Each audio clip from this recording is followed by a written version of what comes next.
Welcome back to the Beast Speak blog. This is the series where I tell you what the Beast has been saying to me and how I overcame it. If you don't know what I'm talking about, the Beast is your addictive voice, the AV in AVRT of Jack Trimpey's Rational Recovery. If you can recognize that beast, then you can separate yourself from your urges, and that can result in immediate and lifelong abstinence. If you want to learn more about rational recovery or how to do AVRT, I'll link Virginia's story in the description box below. It's a good place to get started. When I was in kindergarten, I went to Catholic school back when nuns still taught. And there was this lovely garden in the back with stone walls and lots of green plants. We met one day back there to do like a kindergarten class Olympics, and all the parents were lined up against the walls watch the kids participate. I didn't really understand what was going on. Well, I was in the first round of the first race with my dad. It was a wheelbarrow race. He explained what I had to do, and my mom was standing behind us watching. The teacher said, "Go." And I started to walk on my hands, but the parents started screaming, "Go, go, go," and clapping. And I was so afraid because it seemed like it really mattered to the parents who won. And the thought of not getting this from my parents was too much for me. And I decided then and there I would rather not participate than try and lose. I flipped over and looked up at my dad, and he tried to prompt me to get back up on my hands, but I just froze. After the race, I was standing with my mom and dad, and Dad asked, "Why didn't you run?" I was 5, so I didn't know how to say what I was feeling. This was the first in a lifelong pattern of him prompting me to live up to my potential and being disappointed. Nothing was ever good enough. Successes were immediately switched out for the next goal. And my mom hating anyone to be uncomfortable. And, "Oh, it doesn't matter." So I didn't have a chance to formulate an answer. I just realized a few years ago the impact this experience had on me. I'm 49 now. My dad was disappointed, and my mom essentially said it didn't matter. My mom wanted me to know she would love me no matter what I did, but that basically means it doesn't matter what I do.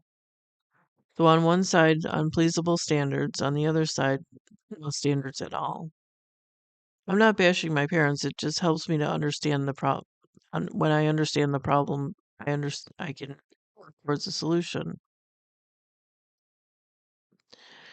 When you're little, you need like a safe place to try things. It has to matter enough internally to you to try and not matter so much that you're afraid to fail. Care enough to act, but be unconcerned with the outcome enough to be unafraid. Healthy attachment and healthy detachment. Repeated commands in the Bible is don't be afraid. I remember I was trying to pour ketchup, and the observers were so aggravated and scared that it would be an inconvenience that they made the stakes too high for me. I was told to sit back, they would do it.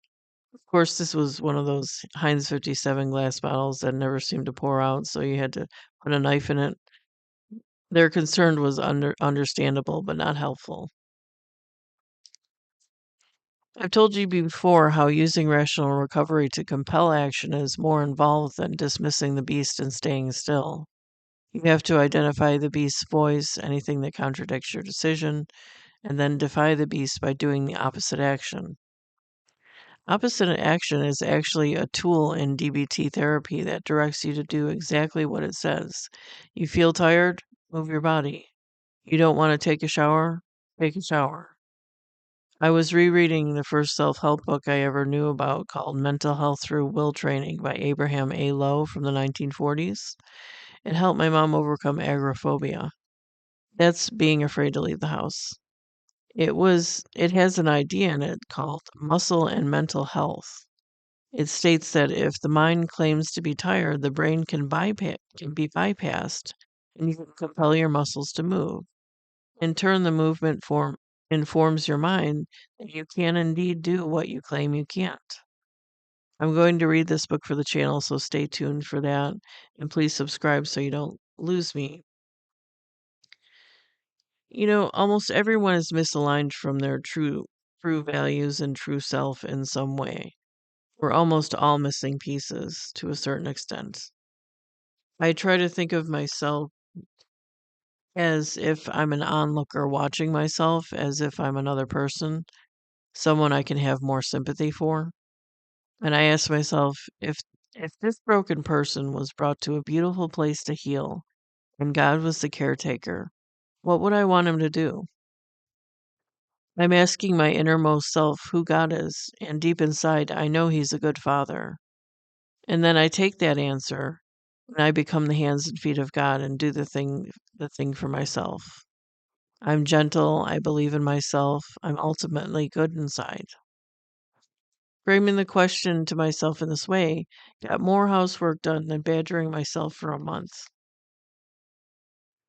It's said that we are the image of God. That means the more we peer into ourselves, the clearer the image of God becomes. The more we can clear away the destructive coping mechanisms, the more we can heal and forgive and give. And it happens in that order. First we heal, then forgiveness comes naturally, followed by a whole state from which we can give honestly.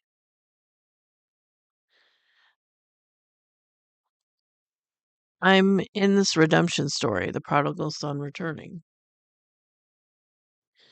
I need to crawl out of this pit I'm in, caring enough to crawl, but not worrying if it's enough, because trying is always enough.